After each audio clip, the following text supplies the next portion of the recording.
సృష్టికర్త అయిన బ్రహ్మను ఇంకో పేరుతో కూడా పిలుస్తుంటాం. అదే చతుర్ముఖ బ్రహ్మ.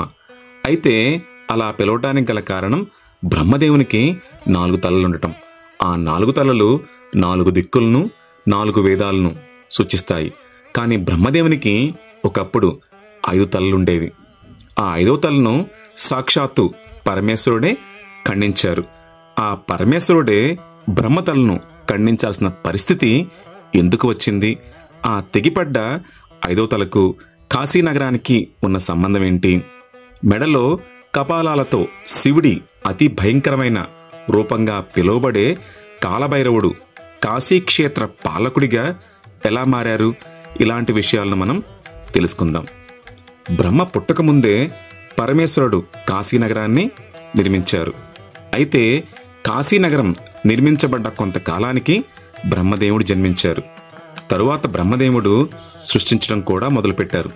అయితే బ్రహ్మ తన కర్తవ్యంగా ముల్లోకాలను కాపాడటానికి, దేవదేవతలను, ధర్మాన్ని కాపాడటానికి, సప్త ఋషులను, వేదజ్ఞానాన్ని నడిపించడానికి ఎంతోమంది మానసపుత్రులను సృష్టించేసరికి తనే గనక లేకపోతే ఈ విశ్వం, ఇన్ని ప్రాణాలు ఉద్భవించేవే కాదు అన్న అహంకారం మొదలవుతుంది.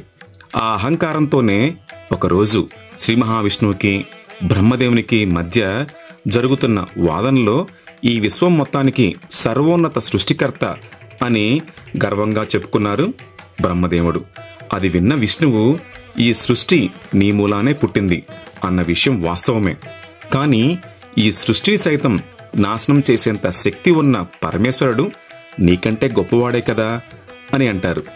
అది విన్న బ్రహ్మదేవునికి కోపం వచ్చి ఆ రోజు నుంచి మహాశివుడి పనుల్లో జోక్యం చేసుకోవటం, శివుడి కర్తవ్యానికి అడ్డంకులు సృష్టించడం లాంటివి చేస్తుంటారు. అయితే అవన్నీ గమనిస్తున్న పరమేశ్వరుడు పెద్దగా పట్టించుకోకుండా తన పని తాను చేసుకుంటూ ఉంటారు. కానీ ఎప్పుడైతే బ్రహ్మ పనితీరు శృతిమించుతుందో అని పరమేశ్వరుడు భావిస్తాడో ఒక్కసారిగా తన ఎడమ చేతి గోరుని భూమి మీద కొట్టగానే దాన్నించి ఒక అగ్నిజ్వాల బయటకు వచ్చి అతి భయంకరమైన రూపుడైన కాలభైరవుడుగా మారుతుంది. కాలభైరవుడు ఎర్రటి కళ్లతో, నల్లటి శరీరంతో, చేతిలో త్రిశూలం పట్టుకుని, మెడలో కపాలహారం వేసుకుని చూస్తూనే ఒంట్లో వణుకు పుట్టించేలా ఉన్నారు. అయితే అంతటి భయంకరమైన రూపంతో, పట్టలేని ఆవేశంతో కాలభైరవుడు బ్రహ్మలోకంలో అడుగుపెట్టేసరికి ఒక్కసారిగా బ్రహ్మలోకం దద్దరిల్లుతుంది.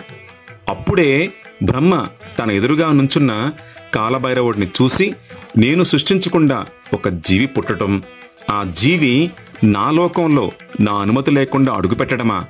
ఎవరు నువ్వు? ఇక్కడికి ఎందుకు వచ్చావు అని అడుగుతారు. అప్పుడు కాలభైరవుడు, నన్ను సృష్టించింది సాక్షాత్తు త్రిపురనాశక రక్షకుడైన పరమేశ్వరుడు. అయినా నేనే గొప్ప, నన్ను మించిన శక్తే లేదు అన్న అహంకారంతో ఆ పరమేశ్వరుడికే ఆటంకాలు సృష్టిస్తున్నారు. ఇదేనా బ్రహ్మతత్వం అంటే అని అడుగుతారు. అది విన్న బ్రహ్మ, నేను లేనిదే భూమి లేదు, ఆకాశం లేదు, నేను లేనిదే జీవం లేదు, ప్రాణము లేదు, నేను లేనిదే స్వర్గం లేదు, నరకము లేదు, ఆఖరికి నేను లేనిదే దేవదేవతలు లేరు, అసురుల దానవులు లేరు. అలాంటప్పుడు నేను కాకపోతే ఇంకెవరు? విశ్వానికి సర్వోన్నత సృష్టికర్త అని అహంకారంగా సమాధానమిస్తారు. అది విన్న కాలభైరవుడు భగభగా మండుతున్న ఎర్రటి కళ్ళతో రుద్రరూపుడై, నీ అహంకారాన్ని ఎలా తొలగించాలో నాకు బాగా తెలుసు అని చెప్పి ఒక్కసారిగా తన ఎడమ చేతి గోరుతో బ్రహ్మ అహంకారానికి కారణమైన 5వ తలను సరదాగా తుంచేస్తారు. ఒక్కసారిగా ఆ తల గాల్లోకి ఎగిరి కాలభైరవుడి చేతికి అతుక్కుంటుంది. దాంతో ఆకాశం దద్దరిల్లుతూ, ముల్లోకాలు కంపిస్తూ, బ్రహ్మ అహంకారం తొలగిపోయి తాను చేసిన తప్పేంటో తెలుసుకొని ఇకపై తాను విశ్వ ప్రయోజనాల కోసం మాత్రమే తప్ప వ్యక్తిగత అహంభావానికి ప్రదర్శించను అని వాగ్దానం చేస్తారు. ఇక ఆ రోజు నుంచే బ్రహ్మను చతుర్ముఖ బ్రహ్మ అనే పేరుతో పిలవటం జరుగుతుంది. అది విన్న కాలభైరవుడు తన కర్తవ్యం పూర్తయిందని అర్థం చేసుకుని తిరిగి పరమేశ్వరుడి దగ్గరికి వెళ్ళిపోతారు. కానీ వెళ్లే దారిలో తన చేతికి అతుక్కొని ఉన్న బ్రహ్మ 5వ తలను విడిపించుకోవటానికి ఎంత ప్రయత్నించినా విడిపించుకోలేకపోతారు. ఇక అదే విషయాన్ని పరమేశ్వరుడికి చెప్పినప్పుడు, కాలభైరవ, నీవు చేసిన పని ధర్మం కోసమే. అయినప్పటికీ బ్రహ్మతలను ఖండించడం వల్ల నీకు బ్రహ్మహత్యా పాతకం చుట్టుకుంది.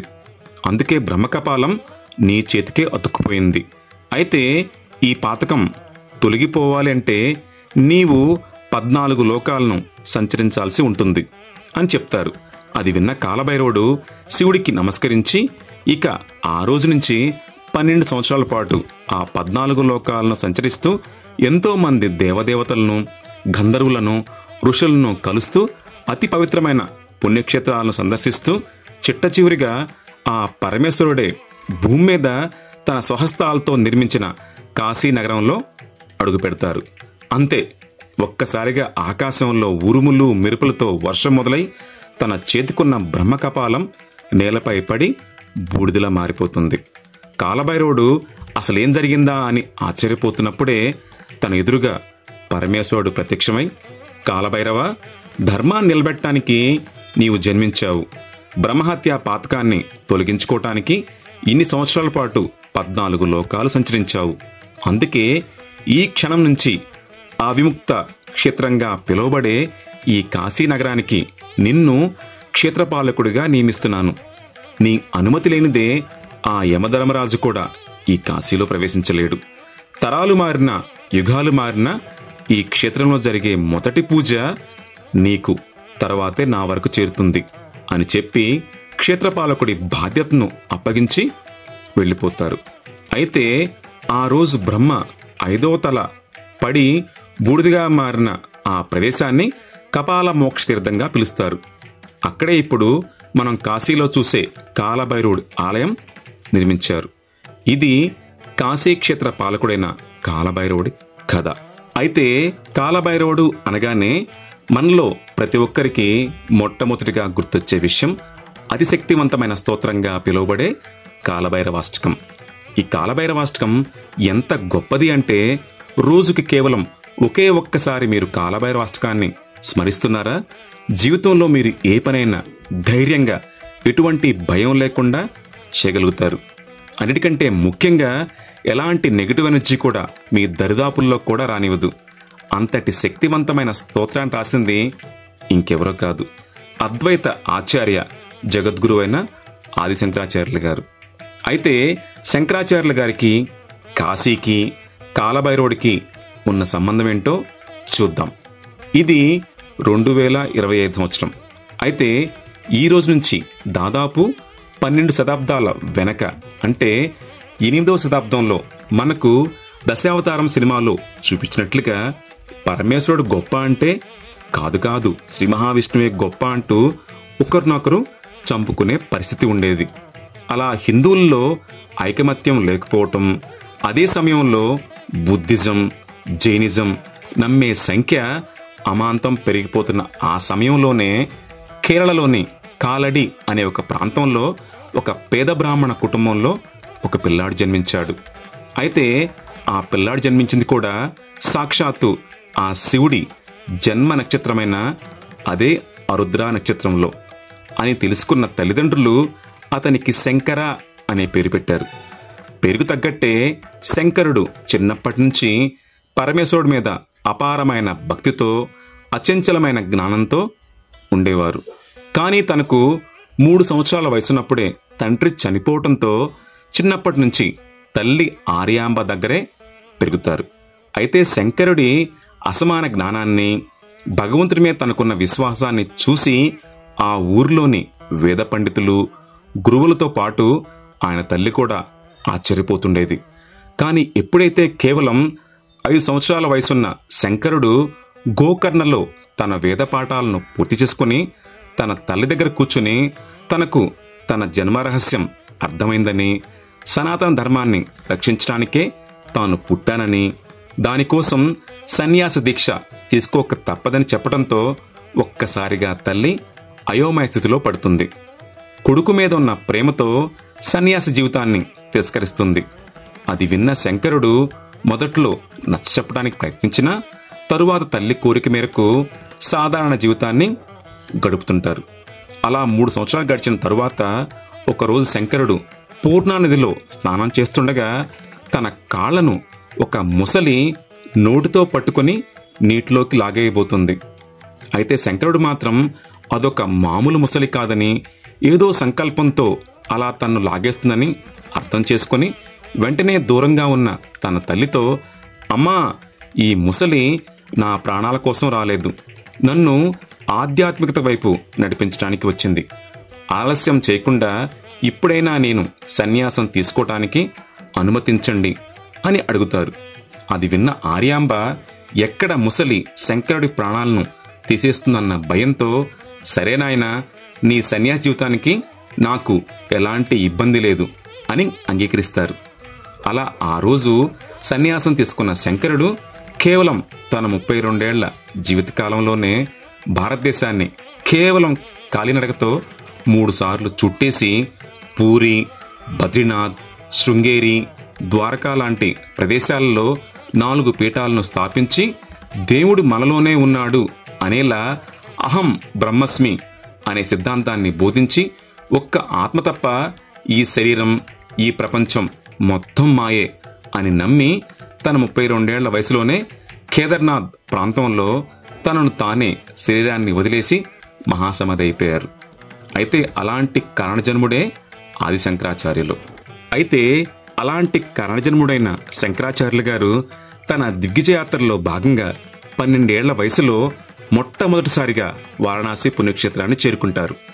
అయితే ఆయన కళ్ళ ముందు సాక్షాత్తు శ్రీ మహావిష్ణువు చెమట నుంచి ఏర్పడి శివుడి కుండలం పడిన మణికర్ణిక ఘాట్, హరిశ్చంద్రుడు కాటికాపరిగా పనిచేసిన హరిశ్చంద్ర ఘాట్తో పాటు భగీరథుడి కారణంగా భూమి మీదకు వచ్చిన గంగాదేవి కోసం 7 పురోహితులు 7 లోకాలను, 7 చక్రాలను, 7 నదులను, 7 ఋషులను గుర్తు చేసేలా హారతి ఇవ్వడం కనిపించింది. అయితే అప్పుడే అక్కడున్న కొంతమంది పురోహితులు ఆయనతో కాశీక్షేత్ర పాలకుడైన కాలభైరవుడు గురించి, ఆయనకు పరమేశ్వరుడు ఇచ్చిన వరం గురించి చెప్తూ మొట్టమొదటి పూజ కాలభైరవుడికే చేయాల్సిందిగా చెప్తారు. అది విన్న శంకరాచార్యులు గారు మణికర్ణిక ఘాట్ దగ్గరలో కింద కూర్చొని కాలభైరవుడి కోసం ధ్యానం చేయటం మొదలు పెడతారు.